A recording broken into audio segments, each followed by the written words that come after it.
Ng dinner roll, asukal, creamy cheese, itlog na maalat, at cheddar cheese. So, pipigtas-pigtasin lang natin yan. Natin ito. Hiwain natin kasi lalagyan natin ito ng palaman. So, ipalaman lang natin ito. Last. Kaunti pang cream cheese dito sa ibabaw sa ating tinapay. Next, syempre, ang ating cheese. Mas marami, mas masarap.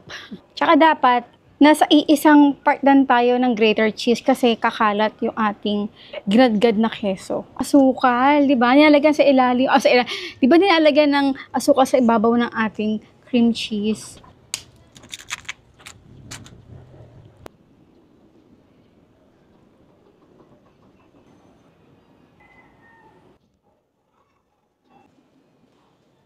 Lambot! At, Masarap.